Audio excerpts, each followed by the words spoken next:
So I talk a little bit about Sukkot and about Zman Simchaseinu and many of the things that we've been doing and why it is we do it and what the significance is and so on and so forth.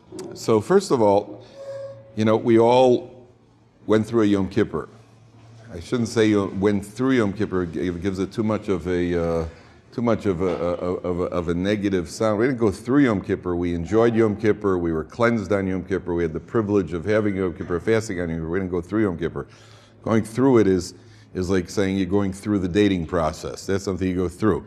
We enjoyed Yom Kippur. We were cleansed by Yom Kippur. Yom Kippur is a privilege for us, and we emerge cleansed. And one of the halacha is that you have to believe that Yom Kippur is a kapora in order to get the kapora. In order for Yom Kippur to be a kapora, it's a kapora. So once Yom Kippur is over, we then get busy with the preparations for Sukkot, and now we go into Sukkot. So everybody knows that Sukkot is a commemoration of the Anonei HaKovod. Now the Anonei HaKovod in the desert, Chazal say, the Medrash says that the Jewish people in the desert, what did they do for clothing? 40 years in the desert, and they're wearing the same clothing. And there's an opinion, the Medrash says the clothing grew with them, because after all, there's no, where are you going to buy? Jews hadn't opened their clothing shops yet, so where are you going to buy clothing out in the desert? So the Medrash says that the clothing actually grew on them, and their clothing was pressed by the Anonei HaKavod, the clouds of glory. The clouds of glory that we commemorate with the Sukkah actually pressed clean the clothing of the Jews who were in the desert. So one of the commentaries points out that idea of pressing clean, there's a statement in the Talmud that says a person's garments should always be clean. At a basic level that means he should be presentable and be a mensch. Now, a person shouldn't walk around with stained being frum. Some people think frum means unkempt. That's not what frum means. Frum does not mean being unkempt. To the contrary, frum means being kempt. I don't know if there's such a word, but there is now. Frum is kempt, right? And then we'll find out one day mysteriously that they're even the same gematria. But frum does not mean being unkempt. Unkempt is a distorted understanding of what it means to be frum. We are meant to be clean, neat, tidy. We're not supposed to be flashy. We're not supposed to. You are allowed to wear any color clothing you want when one becomes frum. You could wear any shade of black you want. There are no limitations. And so the Jewish people in the desert, the question is on what are they going to do to press their clothing? So it says the clouds press their clothing clean. So the Gemara says a person's clothing should always be clean. And the commentators explain clothing is a symbol of your external behavior. Your behavior should always be clean. A person should be clean, refined, and sinless. And therefore what the clouds of glory did is that the clouds of glory actually pressed the clothing. Symbolically, that means that when we come out of the Yom Kippur, we go into the clouds of glory, which now are pressing our sins clean. We have been cleansed, and now the clouds of glory are they're completing the process, which we'll speak about in a moment. That's what's going on. That's what's going on Sukkot. Now, probably the first and most eye-catching feature, I say eye-catching, but I hope it's only in the symbolic vein. Eye-catching is in a lulav is very eye-catching, and just hope it doesn't catch you in the eye when you're walking doing Hoshanas. When you walk around the bima, never walk behind a little kid with a lulav. That is a piece of strategy number one, because the tip of his lulav is right around where your eye opens, and therefore, hopefully it's only eye-catching. It shouldn't be too eye-catching. So the lulav and the esrog, if you'll notice, we have a lulav and you have an esrog, and it's one of the things that puzzles those outside of Judaism why it is we have to pay $50 or $60 or $70 for a lemon, for a piece of fruit, an expensive piece of fruit which you can't even eat.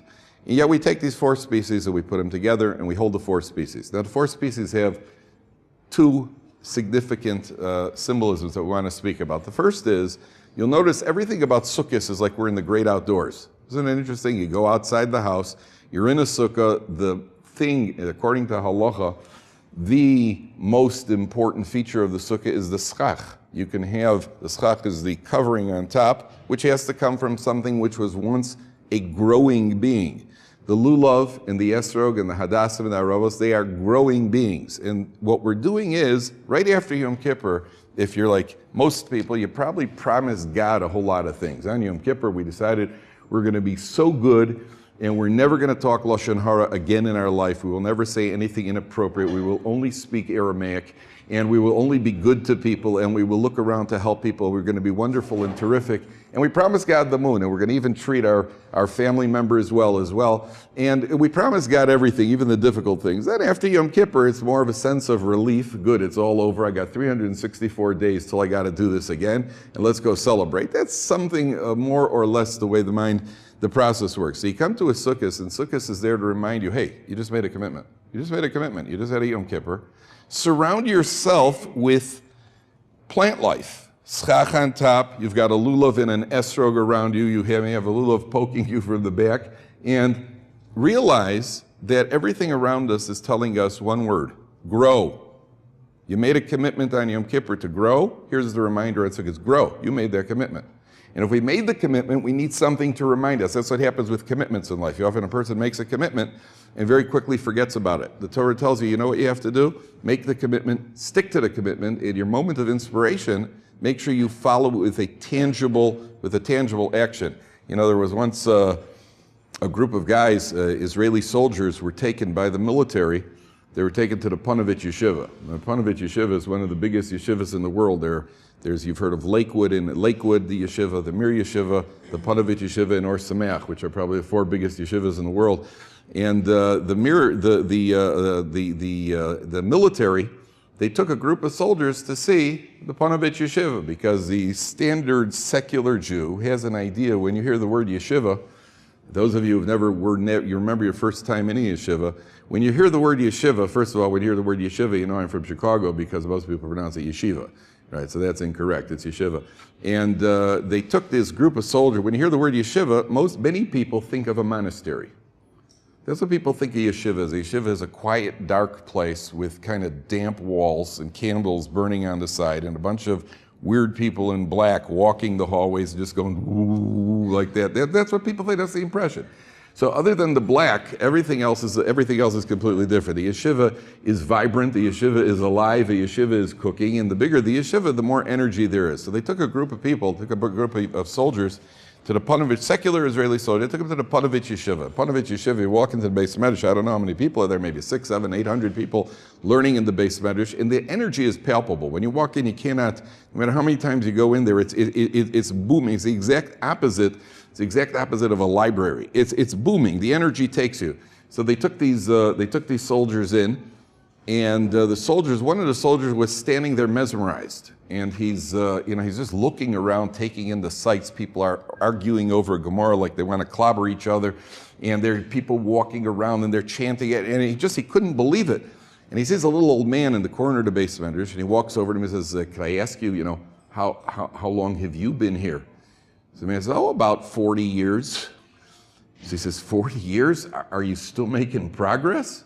So he says, "Yeah, Baruch Hashem, a little bit of progress every day. I grow a little bit every day." It turned out that the man was Rav Shach Zatzal, who was the leader of the Rosh Yeshiva of the Panovich Yeshiva, and the leader of the Torah generation. So he happened to pick the wrong person, or the wrong right person, because Rav Shach, with all his 90 or 100 years, and 40 or 50 years they'd been in Panovich, Rav Shach's attitude was, but every day is a new day, and every day is a day to grow. And that's what the real success, the real secret, the real reminder of the Daled Minim, the 4 species, and the Sukkah is a reminder for us to grow. That's idea number 1. Idea number 2, I'll tell you a personal story. I'm not proud of it. It's just something that happened, and there's a Musar lesson to learn. And many, many hundreds of years ago, I was visiting in the United States, and I was watching a football game. Now, you know that the professional football, I was in somebody's house, and they had a TV on. We're going back way back to the 1700s, and they had the TV on, and I hadn't seen a football game for a long time.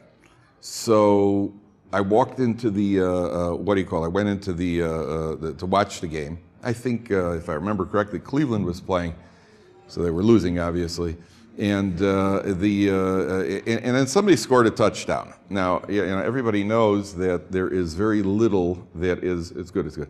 There's very little that is as significant to an American male as another American male with a helmet scoring a touchdown. and the fans went wild. And I was watching the game, and the fans started going berserk. So the camera then does a zoom in on the fans and starts panning through the stands and is zooming in on close-ups on all the fans. And I'm sitting there, I was watching the game, I was eating some chicken, drinking Coke.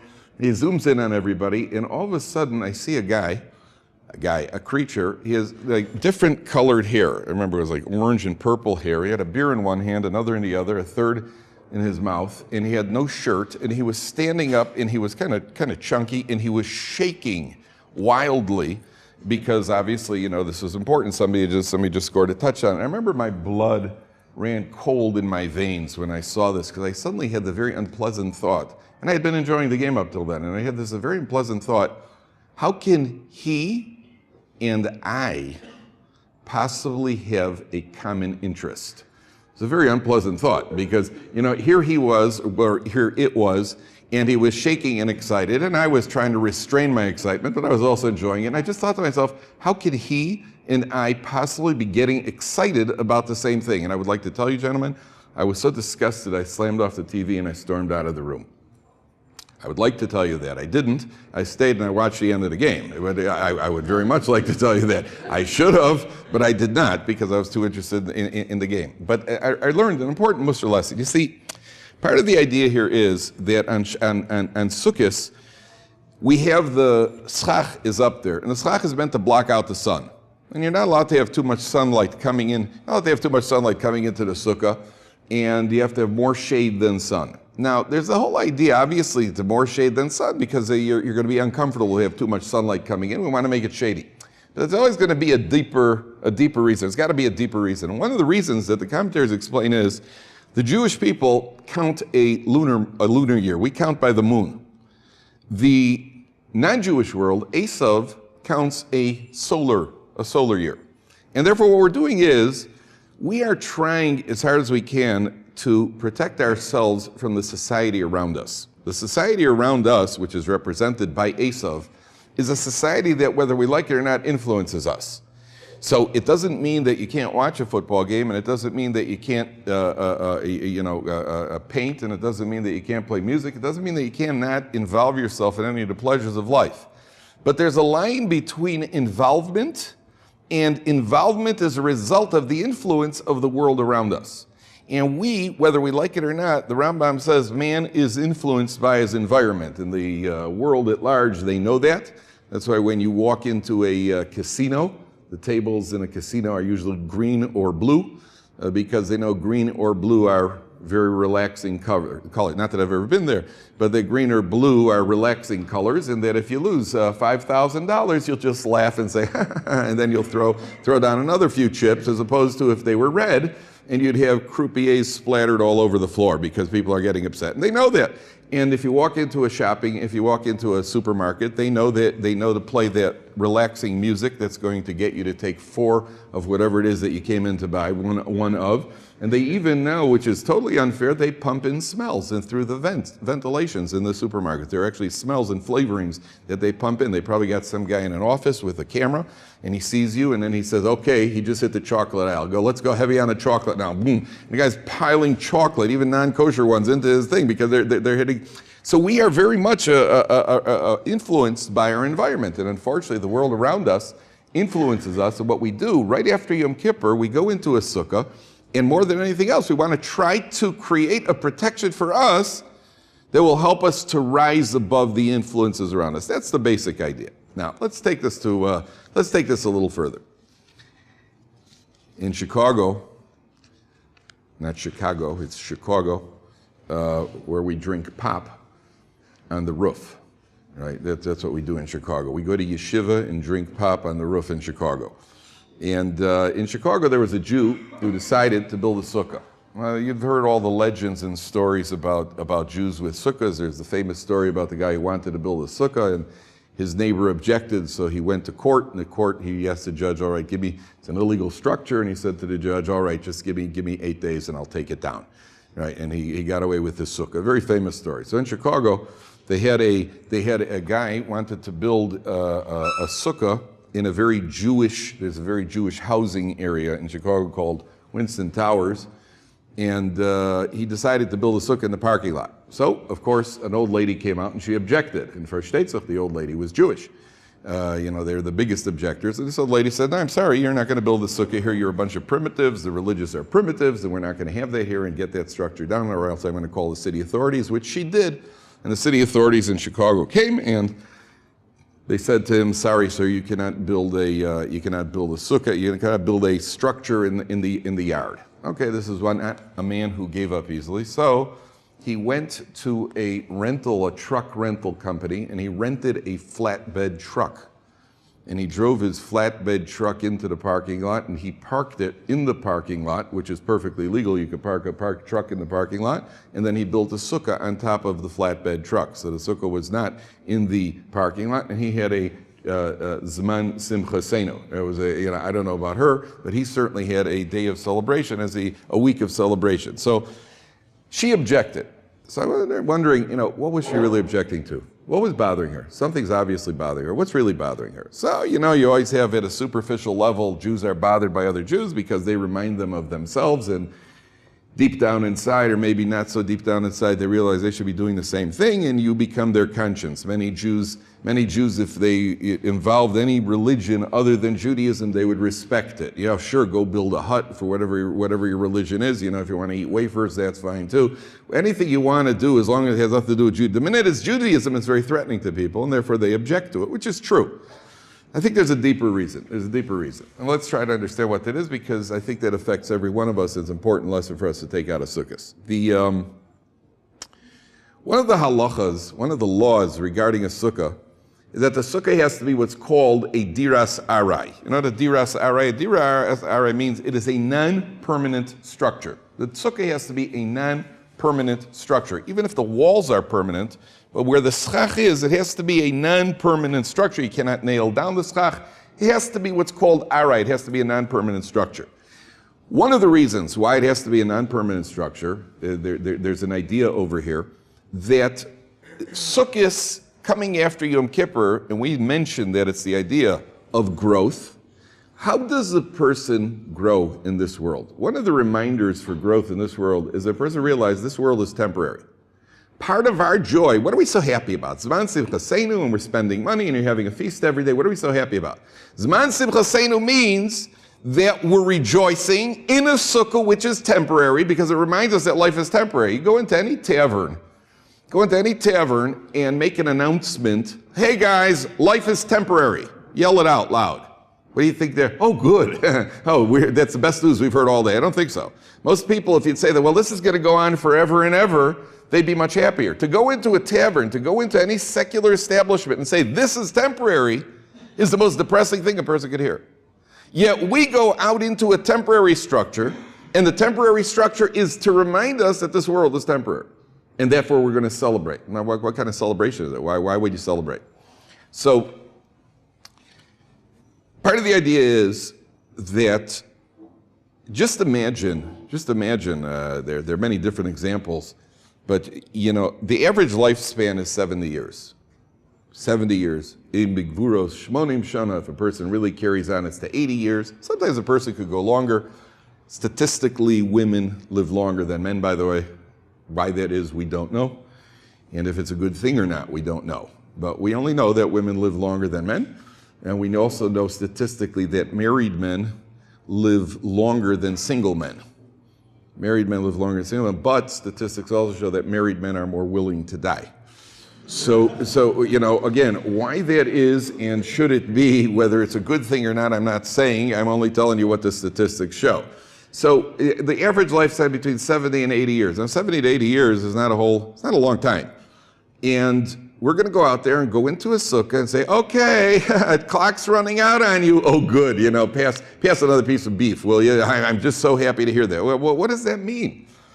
So the answer is, you see, just imagine, there are many, many different examples, but just imagine a woman who goes into a clothing store. We'll take this for example. The way men shop for clothing, women shop for clothing is different. It certainly should be different. For men, they go in and buy a suit. It usually takes about 20 minutes. And that's only because for 10 minutes they met a friend and they were schmoozing for a while. So it doesn't take that. A woman goes into a clothing shop, it could be a lifetime process. And so a woman goes in, and there are thousands of different outfits, and she's going to have to choose one. And she's walking around for hour after hour after hour, and her husband's with her. He made the fatal mistake of going shopping with her. And finally, her husband takes a timer, and he says to her, Louise, listen. And he sets the timer for 15 minutes, and he puts it down, and he says, when this rings, we're leaving the store. Zman simchasenu. And he puts it down, right? You know, what's the simcha over there? You know, okay, because you got 50 minutes. The answer is, there's a reason why it's a simcha. It's a simcha because it forces you to choose a direction and to choose a result. Pick where you're trying to get to and start moving in on your goal. That's why it's a Zman Simchasenu. The world, let me tell you a Gemara, very interesting Gemara, and I think that this Gemara, we've mentioned it in the Shiurim here. I think many of you have heard it, but it's a Gemara that is so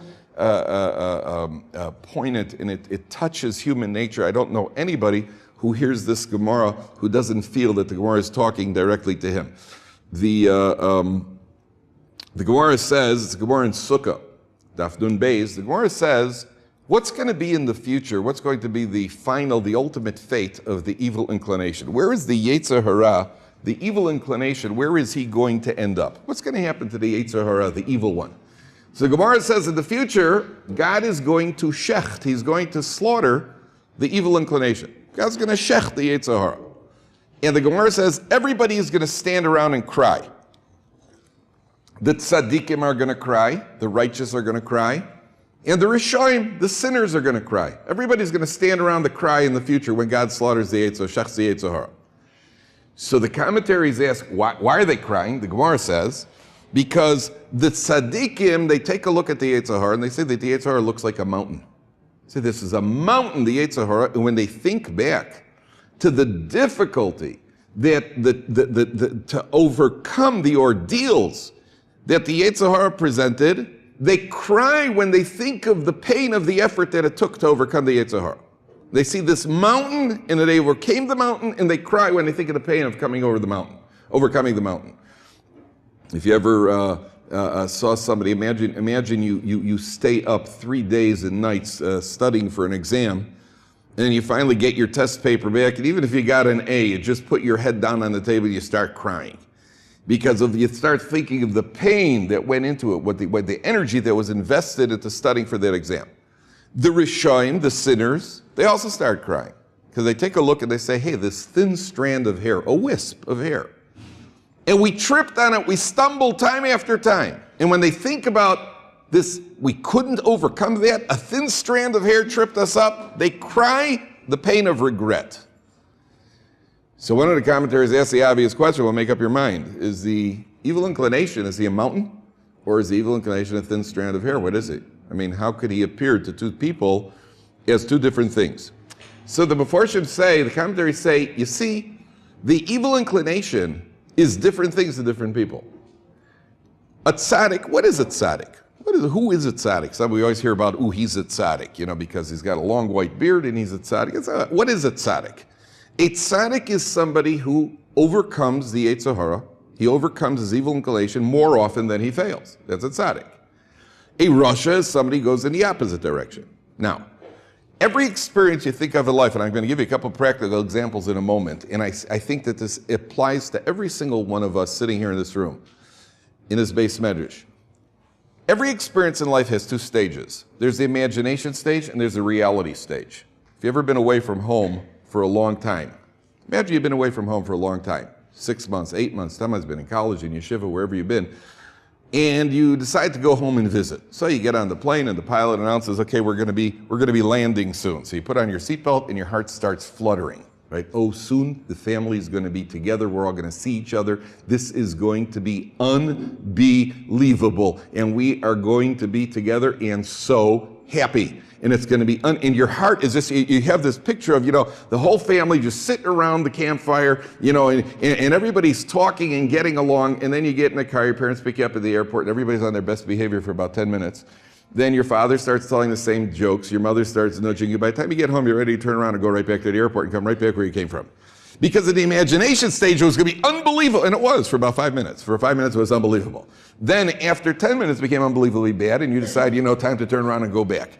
All of life's experiences, or most of life's experiences, are like that. You stop and think, we just passed Yom Kippur. Where was your head about, let's give you 15 or 20 minutes before Yom Kippur ended, okay? Ne'ilah and the, what do you call it? You know, we're in a spiritual high like Malachim, we're angels, and we're Shema Yisrael and Baruch Shem and Hashem Hu Elokim, and we're unbelievable Madrega. Then we start davening Marv. Sorry, they blow the shofar, which takes about 10 seconds.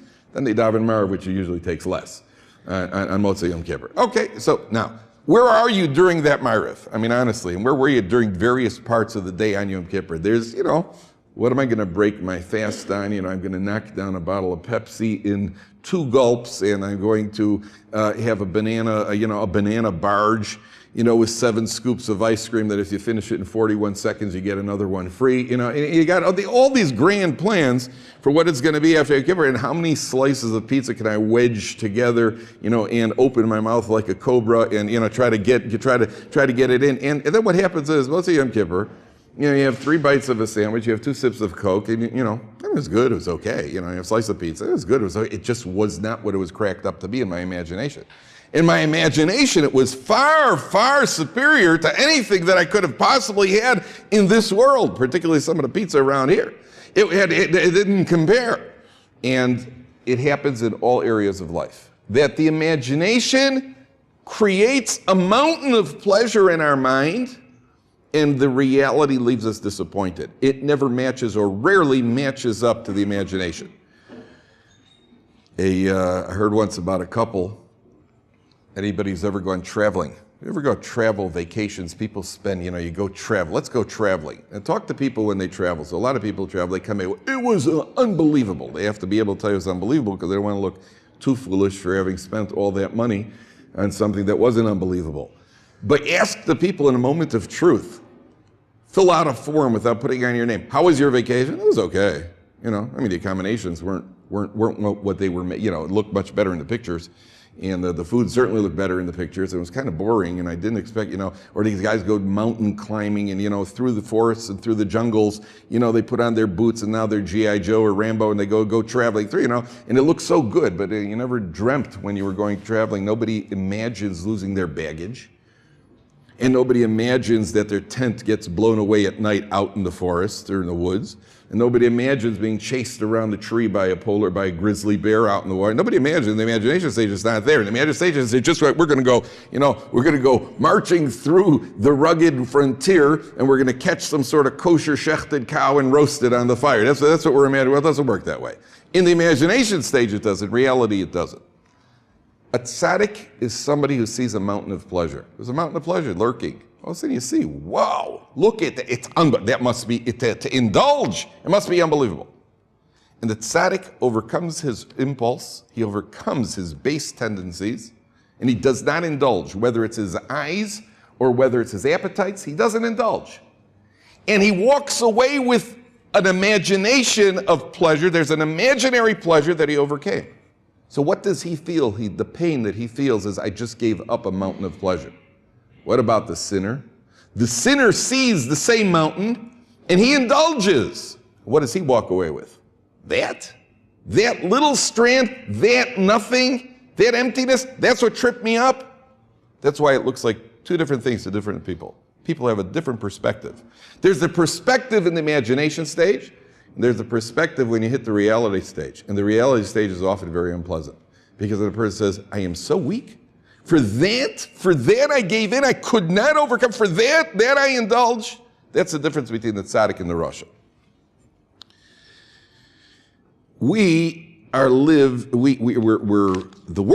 The world at large is trapped in a world of illusion. The world's living in a world of illusion. And one of the illusions in the world is that people, for some reason, people think that they are going to live indefinitely. And often people know intellectually, there's something called death. But it usually happens to other people, right? Proof is that this guy's still alive. And a person has to confront his own mortality. It's a very unpleasant thought for a person who has no goals and has no direction. You know, when I was back in the day when I first got married, my wife and I were driving from Chicago to Columbus, Ohio. any of you who are from the United States, Chicago is here and Columbus is here. Any of you are not from the United States, you should be. But Chicago is here, and Columbus, Ohio is about over here. And we had to leave Chicago to drive to Columbus. And as I was leaving Chicago, you got about a 16-lane super highway on the way out of Chicago. And my dad gave me instructions how to get out, how to catch I-70 to go to Columbus. So as you leave Chicago, you drive for about 20 minutes, and you hit this massive 16-lane interchange. And he was telling me something about, well, you got to catch the third lane on the right and make a quick left and then get into the center lane and back into the right. And he gave me this whole direction. He said to me, you got it? And I said, yeah, I'm pretty sure. We both knew I didn't. So we got in the car. It was late at night, and we started driving. It's about a 7-hour drive to Columbus. So we start getting in the car. We start driving. And as I hit that 16-road interstate, I had that sinking feeling. You know, the kind of feeling you get when you walk out of a test and you think, well, I think I could have done okay, but I'm not sure. You're pretty sure. You know you didn't. And I had that sinking feeling that, this is like, all right, let's drive. We're young and foolish. We kept on driving. Drove for I'd say about 2 hours, maybe an hour and a half. And all of a sudden my wife says, I just saw a sign that says we're headed for Detroit. Now that's not good because Chicago's here, Columbus is here, and Detroit is here. And I said to her, it can't be. And 10 minutes later confirmed my fears of reality. And there was a sign that said Detroit, 235 miles, which is a place I wanted to avoid for several reasons. And so I didn't know what to do, and I pulled off the road, and I pulled into a truck stop. So I pull in, and there's a lady working behind the counter at midnight in a truck stop, so you can imagine what she was like. And I come walking in, and I guess I look sort of Jewish. And I come walking in, and I say to her, excuse me, can you tell me how to get to Columbus, Ohio? So she says, she calls out, Roy, and Roy comes in. Roy is a trucker who looks just like Roy should look, and just like you imagine Roy would look, and he looks like he stepped right off the cover of Truckers magazine. And Roy has, he's got a Marlboro in one hand, the beer in the other, and doesn't look doesn't look like a Harvard grad. And Roy comes over, and she says to Roy, can you tell this guy how to get to Columbus? So Roy looks at me and says, well, where are you coming from? So I said, Chicago. He goes, Chicago? Chicago? Boy, are you messed up, right? And Roy started laughing, right? And then Roy called all the other truckers. They're all named Roy, by the way. Roy! And he calls in, hey, this guy coming from Chicago, boy, is he messed up. And I didn't find anything amusing about it under the circumstances.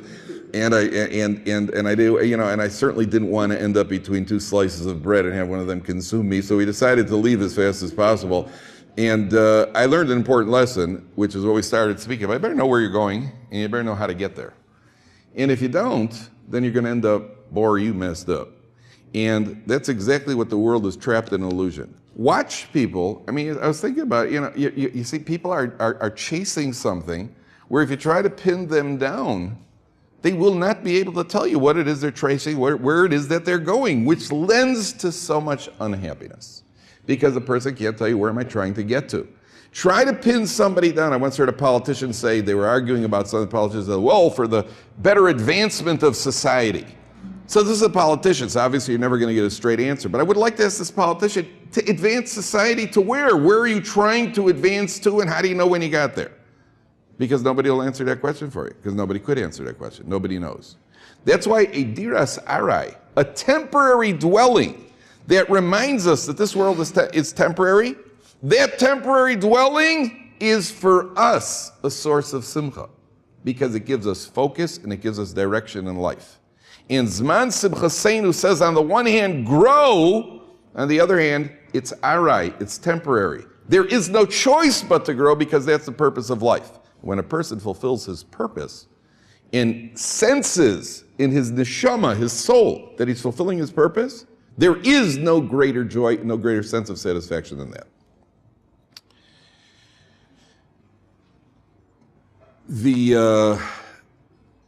There's a halacha, the Torah says that you're not allowed to build steps leading up to the altar. The Mizbeach, you cannot build steps. You have to build a ramp that leads up to the top of the altar. What's the idea? What's the difference if it's a ramp or it's steps? So the basic idea is that steps, the Torah says itself, the Kohen is wearing a garment, and his garment, he's got under clothing on. Yet, if he extends his legs on the steps, so then that is disrespectful to the steps because it exposes him, so to speak. Even though it's not literal exposure, he is exposed in a disrespectful way. And therefore, he should have a ramp, where on the ramp, he does not have to extend his legs the same way that he would extend them on the stone steps of the altar. That's the basic idea. That's what the Torah itself says. Rashi points out on the spot in Chumash, Rashi says there are two reasons why. There's a very important reason over here. Rashi says, if a person has to be sensitive to steps, so then imagine if you're going to be sensitive to steps, stones, which are inanimate. So imagine how sensitive you will be to your fellow man who does care about his dignity and about being insulted and degraded. If stones, which are not alive, we have to be sensitive to not this degrade them. So imagine how sensitive we'll be if we practice, so to speak, on the stones, how careful we have to be when it comes to the dignity and the respect of your fellow person. Every person you ever meet in your life, you will hear a voice. He's got a little voice coming out of him. Every person, if you lean closely, every person has a voice that is saying, please respect me. Please respect me. Everybody wants to be respected. And the Torah is telling you, you got to be sensitive to people. People are around you, and if you have to be sensitive, that's what the Torah is teaching us with the Mizbeach. So, there's a famous story, Rabbi Akiva Eiger.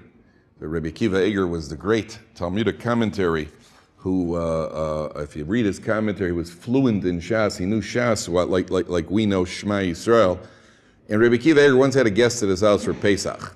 Many of you have probably heard the story, but it's worth internalizing the lesson. Rabbi Akiva Eiger had his guest at his house for Pesach, and they were sitting there, and the guest spilled his wine. I don't know if it ever happened to you. That you ever been somewhere where you spilled, where you're a guest and you spilled, but it's a very human way. You feel horrible. You just feel absolutely horrible. Rabbi Akiva Eiger, the guest, spilled the wine, and it very selfish. I felt terrible. So Rabbi Akiva Eiger waited a couple of minutes, and he very discreetly shook the table, and he spilled his own wine. And he said to the guest, I guess something must be wrong with the table. It's not your fault. Something must be wrong. The guest felt tremendously relieved. Now, can you imagine such a thing? Tell that to somebody outside, in the outside world, that if somebody ever spills in your house, you should spill also. Can you imagine such a, it's so unlikely, you spilled, clean it up. So a Rabbi Akiva Eiger learns the lesson of the Mizbeach very well.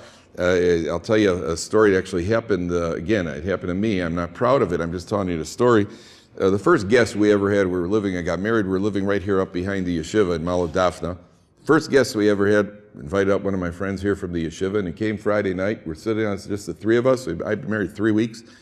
And the guy stabbed a piece of chicken at the table Friday night, and as he brought it towards his plate, the piece of chicken slipped off his fork and it fell on the floor. The guy bent down, he picked it up. I think he picked it up with his hand and put it back on the serving platter. When you're nervous, that's when you strike out. So I'm not sure what he did. He may have upset the whole platter. I'm not sure exactly how it happened. And I remember, and it was very, very uncomfortable. Three of us are sitting there, and the guy was very, very embarrassed, very nervous, very tight. And the three of us are just sitting there. And at a certain point, I was young at the time. younger. And at a certain point, I remembered the Rabbi Akiva Eiger story. Now, I remember that I was buzzing with excitement at the time. Now, that's always a dangerous thing when you're going to do a mitzvah. Most people, if you're buzzing with excitement when you're going to do a mitzvah, you got to be really, really careful. Most people are not buzzing with excitement on the way to put on their tefillin. So just be careful. If ever I'm going to go do a mitzvah, be careful. If there's a glint in your eye, go learn. Go learn. You're dangerous right now. So I remember I was buzzing with excitement. I remember the Rabbi Akiva Eiger story. So I decided I was going to spill my drink intentionally. And I'm telling you, the angels, the heavenly angels were surrounded me. I felt them. I felt them. The heavenly angels were around me. They were so proud of me. I was about to become one of the 36 of the generation, one of those 36 hidden tzaddikim, and some of them should remain hidden. And, every Jewish home you walk in, there's a picture on the wall, the Chazon Ish, and next to it there's the Chafetz Chaim. I already saw myself right in the middle. There's just the three of us on the wall. Maybe make some money out of it. And I took my drink very carefully, and I put it on the side of my plate, and it spilled. And the guy it was unbelievable. I felt so good. I wanted to give myself a bracha. The guy was, he was instantly relieved, and we had a beautiful Suda afterwards, wonderful, terrific. Then the guy leaves, and after he leaves, my wife of 3 weeks says to me, listen, Tzadikal, do me a favor. Next time you spill on yourself. Okay, don't spill on me. I spilled all over my wife. Now, I guarantee you that Rabbi Akiva Eger, when his wife got up, she was dry as a bone. Right? Because sensitivity does apply to your relatives and wives and such people. But at least we try. At least we try. Since then, I haven't done it. I've only chosen careful guests. But at the end of the day, a person understands that's what the Mizbech is telling you. That's idea number one. Sensitivity. A person has to be. By the way, there was a story in the United States. A guy told me, there's two people. I heard this. Somebody who was in the yeshiva at the time told me, there was a boy in the yeshiva who was sliding down a banister. It happens sometimes. They had a banister on the second floor of the yeshiva, and a guy comes sliding down, zipping around the banister. And, that's what banisters are for. And he comes zipping around, and as he got to the bottom of the banister, there was a little old man standing there, and he plowed into him and knocked him off his feet, which is bad. It turned out that this little elderly man was Reb Moshe Feinstein Zatzal, which is very bad. Rabbi Feinstein was the Gadol Hador, the undisputed Gadol Hador, and he just plowed over Reb Moshe Feinstein. So the Bacher didn't know what to do, and it's one of those moments of paralysis, where temporary paralysis, and you just feel, so he bends down and he picks up Reb Moshe, and he wants to stammer out an apology, and before he could say anything, Reb Moshe says to him, please forgive me. I know you boys like to slide down the banister. I usually stand on the other side of the corridor. I don't know, I had a mental lapse and I was blocking the banister. Please forgive me. So before the Bacher could say anything, Reb Moshe turns around and he walks away. So Bacher is left standing there. He's flabbergasted. It's ridiculous. And then the next day, he's walking in the hall of the yeshiva. Reb Moshe sees him, and Reb Moshe does like this, and he kind of calls him over. The Reb Moshe didn't do like that. He never did that. Reb Moshe just went like that, and he called the boy over. So the boy figured, okay, now he's going to get the proper scolding that he deserves. And Reb Moshe calls him over, and again Reb Moshe says, please forgive me. I don't know what happened. I blocked the slide. Please forgive me. Then Reb Moshe came over every day for 2 weeks and asked the bracha for forgiveness. The bracha was going out of his mind. Says this is absolutely absurd. And Rabbi came over every day for 2 weeks and he was asking the Bacher to forgive for forgiveness for him plowing him over. So he didn't know what to do. He went to the mashgiach of the yeshiva, the spiritual advisor of Michal Birnbaum Zatzal, and he said, what do I do? Rabbi keeps apologizing for me knocking him off his feet. What do I do? So Michal Birnbaum said, go to Rabbi in his office and ask him for a bracha. He'll give you a bracha. After he gives you the bracha, he'll feel that he will have atoned for his grievous misdeed, and then he won't apologize anymore. So the Bacher went the next day and he asked Rabbi for a bracha, and Rabbi gave him the bracha and then no longer apologized after that. Okay? That was the end of the story. Now, first of all, you should know all the lies you hear about Rabbi Feinstein are true. Just when you think that you've heard it all, there's another one coming, and they were all true, because Rabbi was just beyond anything we could possibly imagine.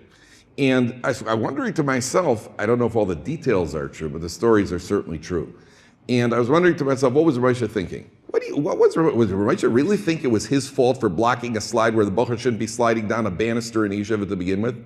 What was Rabbi really thinking? And the only conclusion I could come to is that Rabbi was probably thinking that, if this Bacher dwells on the fact for a moment that he just bowled over the Gadol Hador, that's something that's not going to be easy to get over. And Reb Moshe, before giving the Bacher an opportunity to think about it, Reb Moshe springs up and he apologizes. It's not your fault. Don't absorb any of it. Don't internalize it. It's my fault. It's not your fault.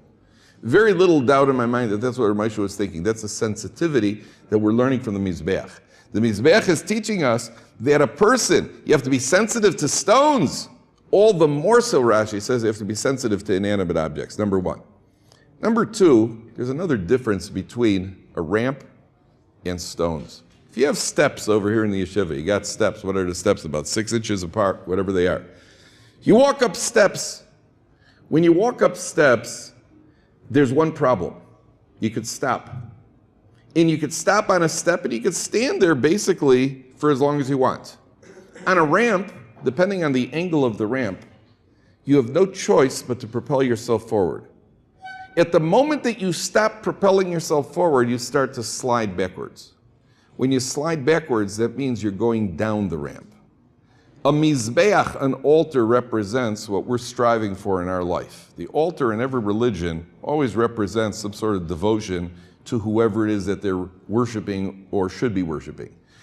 When we build the mizbeach is where we sacrifice, we offer, and we show our devotion to HaKadosh Baruch Hu. That ramp on the mizbeach represents a Jewish life. The Jew's life is, don't stop. Yes, you have to take level. You have to go by one level at a time, like steps. Yaakov's ladder, Jacob's ladder, is a symbol of climbing to heaven on a ladder. On the other hand, you have to keep climbing up, because if you don't propel yourself forward, you're going to slide back. Judaism is one word. Judaism is growth. Judaism is about growth. The Mizbeach is the reminder that we have to constantly grow. That's what the idea of Sukkot, the idea of the Daled Minim are. There's a story I like to tell. Some of you have probably heard it. Some of you have heard it maybe twice. But it's a remarkable Musar lesson. There was a guy walked into an automobile dealership on a Friday afternoon. And he bought a car for $50,000. And he gets into this car, and he drives straight off to a used car dealership. He goes in, says to the guy, look, I just bought this car for $50,000. It's a documented story, by the way. He says, I bought this car for $50,000. I'll sell it to you for $20,000. The guy says to him, why do you want to sell a $50,000 car for $20,000? He says, don't ask questions. You make yourself a quick 30 grand, don't ask questions. He says, I don't know, let me think about this. He walks out of the office, picks up the phone, and he calls the cops. He says, you better send somebody down here, because the guy, I don't know, something's going on. So the policeman comes down, tells him the story, walks over to the other guy. He says, then why do you want to sell a $50,000 car for $20,000? So he smiles sweetly at the cop. He says, none of your business. Policemen don't like that. Trust me, I know from personal experience, they don't like that. So the cop says to him, well, I'm going to make it my business, buddy. Give me your credit card. He takes his credit card and he calls the company, but it's late Friday afternoon. The company is closed for the weekend. So he says, okay, I'm going to have to lock you up. He locks him up Saturday, Sunday. Monday morning, he calls the company. Guy's got a credit line, his card, everything's in order. Cop comes back to the cell, gives him back the credit card. He says, you're free to go. Guy says to him, thank you very much. Leaves the police station. He goes straight to an attorney's office. He files a lawsuit against the police department for false arrest. He had planned the entire thing start to finish to do something that looks questionable, that looks illegal. You could give your car away if you want. There's no law against selling your car at $30,000 discount. He did it on a Friday afternoon because he knew that the credit card company would be closed for the weekend, and he was locked up for 2 days so that he could plead emotional trauma and distress in court, documented story, and he got a settlement of $3.5 million. Right? Good story. $3.5 million. You like that, huh? You're just upset you didn't think of it first. I know. Yeah, me too. yeah. I know everybody's thinking, what could I do? Get me $3.5 million. Now, there's an important Musar. This is a documented story. Important Musar lesson here. Somebody were to ask you, how much is that car worth? How much is that car worth? Worth $20,000? It's worth $50,000? That car is worth $3.5 million. That's why America is called the land of opportunity, by the way. And $3.5 million for the car. That's what the car is really worth. $3.5 million. You just went through a Sukkot. You picked up a little of it in Esrog. We're in the middle. We got another day tomorrow. Hoshana Rabbah. You get to hit the arovas on the floor a few times. There's a guy who's been bothering you all week. You know, you can nab him a couple of times too. A whole week of mitzvahs. You've been in the sukkah, you've been sleeping in the sukkah, eating in the sukkah, playing chess in the sukkah, whatever you do in the sukkah. How much was it worth? How much did you get out of each mitzvah? Do you have any idea? You're clueless. I'm clueless. We're all clueless. You know how much a mitzvah is worth? How much was that car worth? $50,000, $20,000. That car has got a value that you cannot see on the price tag. There's a hidden value in every mitzvah that we do. I was once in a shul. There were two very wealthy men who were purchasers for a very wealthy merchandise company. And they were not, they were in shul, to their credit, they were in shul on Yontif, on Sukkot, but they did not have the Daled Minim, they didn't have the Luv and Esrog. I had my set, and the two of them did not, they weren't, there's a limit, you drive to shul, say Yizkor, and or whatever it is you drive a little bit, but to their credit, they were in shul, but unfortunately they drove and they were not observant. So at a certain point, one of them turned, they were sitting in a row in front of me, multimillionaires, both of them. And one of them turns around and he says to me, hey Dave, how much did you pay for that set? So I said $39 at the time I got the set in America. It was for $39. I said $39. So I remember he whistled. That's pretty steep. I just remember thinking, well, steep. This is a guy who pays $39 for the entree at the restaurants that he eats in. And then I realized, well, $39, if you break it down, considering that I do it every day, that means I got one mitzvah a day out of it. That means it came out to $6 per mitzvah. That's not that cheap. That's not that expensive. $6 to pay for a mitzvah. If you realize what the reward of the mitzvah is, what the mitzvah is worth, the problem is we don't. So you have to know that an entire sukkah you're doing mitzvahs. You've been doing mitzvahs all sukkahs. For every moment, you go to sleep in the sukkah. What better mitzvah could there possibly be? Somebody once told me about where they do scientific research. They have a sleep lab. A guy told me here that he was paid. He was paid as a volunteer to sleep. I think he had to sleep 14 or 16 hours a day. I got guys in my shear who do it, without getting paid at all, So he was paid to sleep. Well, I mean, it's like the dream job. No pun intended. What could be better? You sleep in the sukkah. Sleep as much as you want. For every moment that you're in the sukkah, you're getting reward. Do we have any idea what we've accomplished? Do we have any idea how much that's worth? So one of the things that we understand is every time we do a mitzvah, number one, there's reward for it, and number two, we're growing as a result of it. That's what the sukkah is a reminder of. The sukkah is a reminder to us this entire period, starting from the beginning of the month of Elul, Yom Kippur, Rosh Hashanah, Aseret Yemei Tshuva, Rosh Hashanah, Aseret Yemei Tshuva, Yom Kippur, 4 days in between, then Sukkot itself, and then the culmination with Hoshana Rabbah, and then Shmini Atzeres. This is all a reminder for us at the beginning of the year, grow. We made commitments. Now we have to take it with us. The most difficult thing is to take the commitments with us.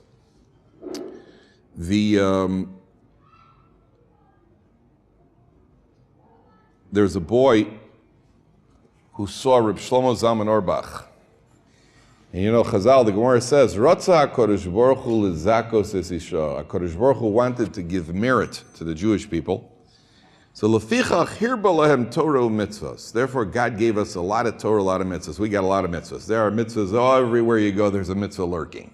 You got to wash, and you got to bench, and you got to help somebody, and a mitzvah and tzedakah, and you go. Just think of how many mitzvahs you do when you go to shul in the morning. You put on your tefillin, your head tefillin, your hand tefillin. Some of them, unfortunately, it's two separate mitzvahs.